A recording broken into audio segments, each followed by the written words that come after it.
अजीज दोस्तों और साथियों, मैं आपका फिर से जो है मेरे चैनल में वेलकम करता हूं। और ये मेरा चैनल है, आप इसको सब्सक्राइब करें, लाइक करें, शेयर करें। और मैं आपसे रिक्वेस्ट करता हूं कि इस वीडियो को पूरा देखें। तो आज हम बात करेंगे टीबी की या ट्यूबरक्लोसिस की। इसके पहले भी हमने जो है देखा था कि ट्यूबरक्लोसिस जो है किस तरह से जो है फैलता है और किस तरह से जो है टीबी ये एक बहुत अहम बीमारी है, एक जानलेवा बीमारी है। तो हम जो है इसको आज के वीडियो में हम देखेंगे कि टीबी किस तरह से फैलती है, यानी कौन से मोड्स ऑफ ट्रांसमिशन है, इसके स्प्रेड के प्रसार के तरीके हैं। ये आज की वीडियो में हम बात करेंगे। तो कोई भी इंफेक्शियस डिजीज या कम्युनिकेबल डिजीज या मुतादी बीमारी के लिए जो है तीन चीजों का होना जरूरी है। इसके अगर ये तीन चीजें मौजूद हैं तो ही जो है बीमारी होगी। तो पहला है कि एजेंट या जरासीम, दूसरा है कि किस तरीके से वो फैलता है, और तीसरा है कि वो किसको फैलता है।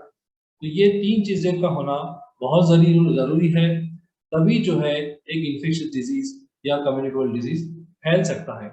तो आज के इस ट्यूबरक्लोसिस में, इस बीमारी के लिए जो है तीन चीजें जरूरी है। एक है एजेंट, जिसको हम माइकोबैक्टीरियम ट्यूबरक्लोसिस कहते हैं। तो ये जो है एक बैक्टीरिया है, ये जो है रॉड शेप का है और ये रेड से पिंक कलर का नजर आता है जब हम जो है एक जेडन स्टेनिंग नाम की जो है टेस्ट करते हैं। तो जिस चीज में भी ज्यादातर जो है बलगम में ये हमको मिलता है। और इसकी अगर स्टेनिंग हम करें माइक्रोस्कोप में अगर देखें तो हमको जो है इस तरह के जो है पिंक रेड कलर के रॉड नजर आएंगे।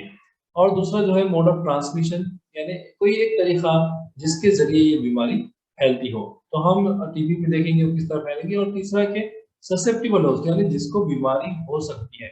ये तीन चीजों का होना जरूरी है, जब ही जो है एक इन्फेक्शियस डिजीज या कम्युनिकेबल डिजीज या ट्यूबरक्लोसिस फैल सकता है। तो आइए देखते हैं कि टीबी किन तरीकों से फैलता है। तो इसके तीन जो है अहम तरीके हैं। एक तो इनहेलेशन, यानी सांस के जरिए जरासीम को जिस्म में लेना।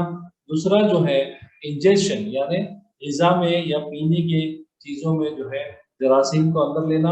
और तीसरा है इनोकुलेशन, यानी आपने जो है ऐसी सुई या ऐसा इंजेक्शन जिसमें टीबी के जरासीम है और जिस्म के किसी भी हिस्से पर आपने प्रिक कर लिया या टोच दिया, और इसके जरिए अगर वो टीबी के जरासीम स्किन में चले गए तो इसको इनोकुलेशन कहते हैं। इसके जरिए भी टीबी हो सकती है, स्किन की टीबी हो सकती है, या स्किन अल्सर भी हो सकता है, यानी जख्म भी हो सकता है। तो इनहेलेशन जो है ये एक तरह का, यानी आप कह सकते हैं एरोसॉल, यानी भाप।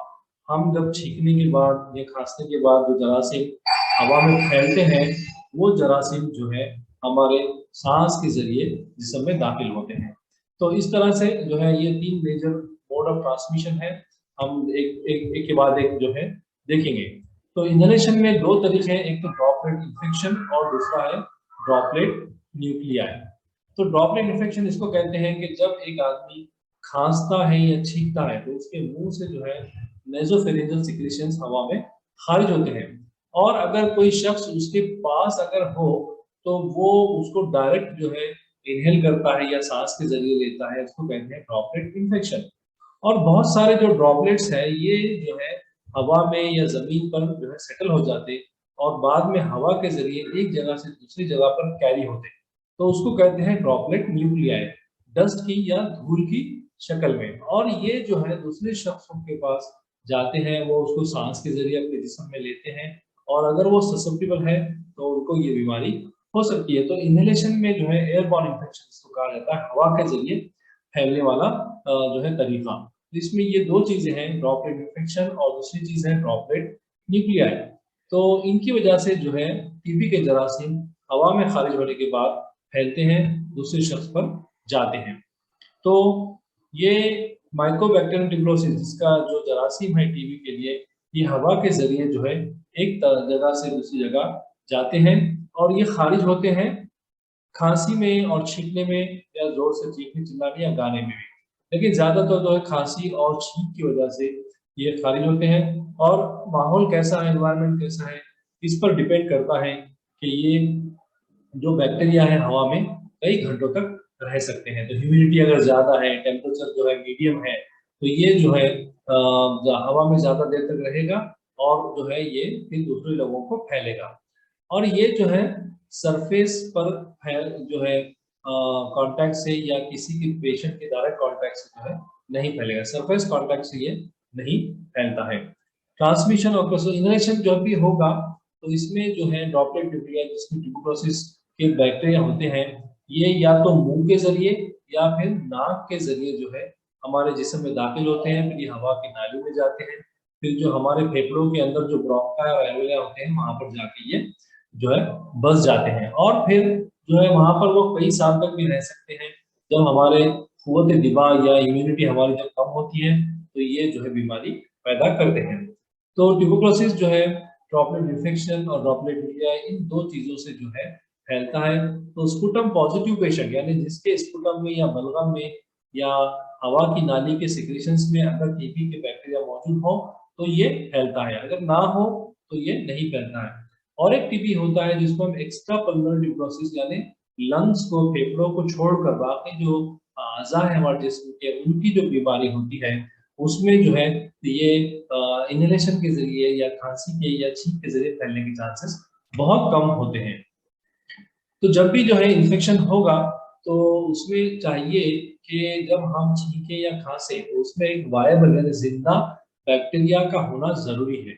अगर बैक्टीरिया मर जाता है तो फिर बीमारी होने के चांसेस नहीं होंगे। तो उसके लिए वायबल जिंदा बैक्टीरिया जो है सिक्रेशंस का होना जरूरी है। तो कफिंग और स्नीजिंग खांसी और छींक ये सबसे ज्यादा जो है ड्रॉपलेट या बुखारात हवा में पैदा करते हैं और इसमें अगर टीबी के बैक्टीरिया मौजूद हो तो फिर ये दूसरों को बीमारी कर सकते हैं। तो आपकी कितनी फ्रीक्वेंसी है, कितने बार आप खांसते हैं और कितने जोर से खांसते हैं, इस पर भी जो है ये मुनसिब करता है कि टीबी दूसरों को फैलेगी। इसी के साथ जो है ट्यूबरकुलोसिस ये जो है फोमाइट्स यानी डिशेस से या मोबाइल फोन से या हमारे इस्तेमाल की चीजों से जो है नहीं फैलता है। अगर टीबी पेशेंट ने जो है टॉवेल यूज की है या पेन यूज किया है या फिर कोई डिशेस खाने की है, ऐसे चीजों से टीबी नहीं फैलेगा। और एक्स्ट्रा पल्मोनरी ट्यूबरोसिस में तो बिल्कुल जो है जिसका स्मेयर नेगेटिव है यानी लंग की टीबी है लेकिन उसका स्मेयर नेगेटिव है, उसमें बैक्टीरिया नहीं है, तो उसमें भी चांसेस जो है बहुत कम होते हैं। दूसरा तरीका है जिसके जरिए टीबी फैलता है उसे हम इंजेक्शन कहते हैं यानी खाने के जरिए, ग़िज़ा के जरिए। तो इसमें ये देखते आता है कि अगर गाय या भैंस को जो है टीबी है और उसके दूध में अगर जरासीम मौजूद है और हमने वो दूध को बिना गर्म करे अगर पी लिया तो हो सकता है कि हमको टीबी हो। तो ये जो है इन्फेक्टेड काउ यानी गाय के या भैंस के दूध में के जरिए हमको हो सकता है। इसको बोवाइन ट्यूबरकुलोसिस भी कहते हैं यानी जो जानवर से हमको फैली है।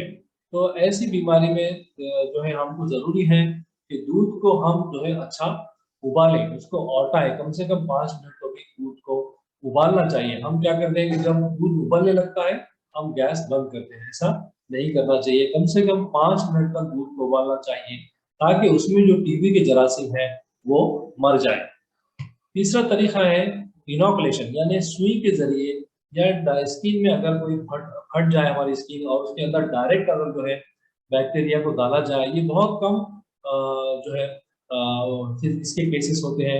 ये ज़्यादातर डॉक्टरों में या नर्सेस में या टेक्नीशियंस में हो सकते हैं, जबकि वो टीबी के पेशेंट में अगर कोई गांठ हो या स्वेलिंग हो जिसमें टीबी के बैक्टीरिया मौजूद हो, उनमें से अगर सुई डाल के निकालें और वो सुई किसी को लग जाए तो जो है टीबी होने के चांसेस होते हैं। तो ये 3 तरीके हैं जिनसे टीबी जो है आमतौर पर फैलती है। अब देखते हैं कि वो कौन लोग हैं जिनको टीबी होने के चांसेस ज़्यादा है। तो सबसे पहले के जो है बच्चे, इन्फेंट यानी 1 साल से कम के बच्चे या जो है जो बच्चे अभी जवानी को नहीं पहुँचे उनके उनकी जो इम्यून सिस्टम होता है वो कम होता है, तो इनमें जो है टीबी के चांसेस ज़्यादा होते हैं। और सीरियस टाइप यानी कॉम्प्लिकेशन यानी जो है सीरियस टाइप ऑफ कॉम्प्लिकेशन या ट्यूबरकुलोसिस इन बच्चों में होने के चांसेस ज़्यादा है। तो इसमें एक जो होता है ट्यूबरकुलस मेनिंजाइटिस यानी दिमाग की जो हमारी परतें होती हैं, कवरिंग होती है, उनमें जो है ये टीबी बैक्टीरिया जाते हैं और ट्यूबरकुलस मेनिंजाइटिस नाम की एक जानलेवा बीमारी भी हो सकती है। तो बच्चों में ये ज़्यादा होंगी क्योंकि उनका इम्यून सिस्टम उतना स्ट्रांग नहीं होता। ऐसा भी कहा जाता है कि स्ट्रेस यानी दिमागी तनाव की वजह से भी जो है चांसेस बढ़ जाते हैं। मैं ये नहीं कह रहा कि हर कोई जिसमें ये फैक्टर मौजूद हो उसको टीबी होगा ही, चांसेस जो है बढ़ते हैं जिनकी लाइफ में टेंशन बहुत ज़्यादा है।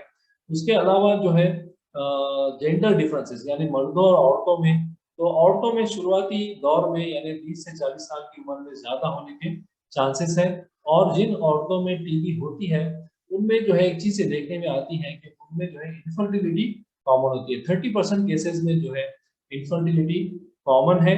और जो है उनकी जो फैलोपियन ट्यूब्स हैं, वो ट्यूब्स जो है उनमें जो है जरासीम जाने की वजह से वो ट्यूब्स ब्लॉक हो जाते हैं और उससे जो है औरतों में माँ बनने के चांसेस कम हो जाते हैं। तो ट्यूबरकुलोसिस की वजह से जो है इनफर्टिलिटी भी होता है। 40-50 साल की उम्र के बाद जो है टीबी ज़्यादातर मर्दों में पाया जाता है, औरतों में कम मिकदार में पाया जाता है।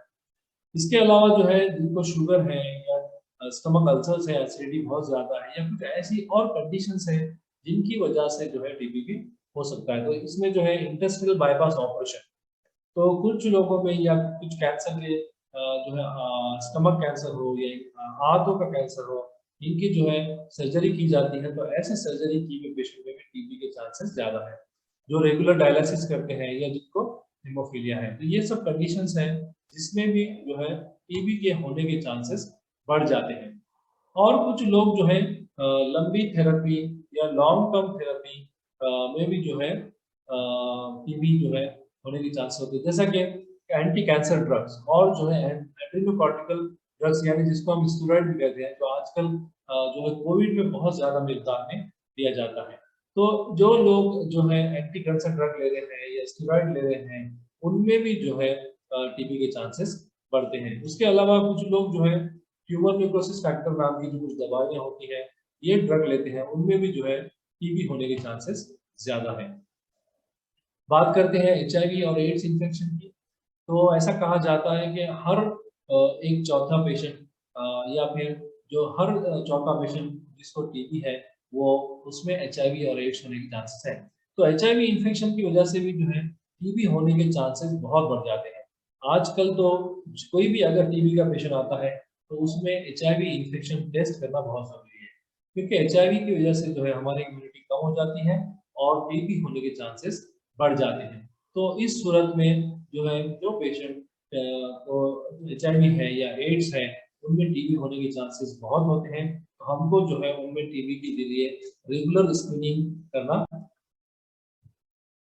तो जो लोग तंबाकू खाते हैं और यानी जो जिन्होंने बीसीजी वैक्सीन नहीं ली है और ट्यूबरकुलिन टेस्ट उनका पॉजिटिव आ रहा है, या फिर ऐसे लोग जिनके घर में या मोहल्ले में टीबी जो है हुआ है और वो उनके कांटेक्ट में हमेशा रहते हैं, इन लोगों में भी टीबी होने के चांसेस बहुत ज़्यादा है। तो इस तरह से ये कुछ फैक्टर्स हैं, कुछ चीज़ें हैं जिनके मौजूद होने की वजह से टीबी होने के या फैलने के चांसेस बहुत ज़्यादा है। डब्ल्यूएचओ के हिसाब से जो है इंडिया में तकरीबन 30% लोग ऐसे हैं जिनमें टीबी का इन्फेक्शन पाया जाता है, यानी उनके जिस्म में टीबी के जरासीम मौजूद है।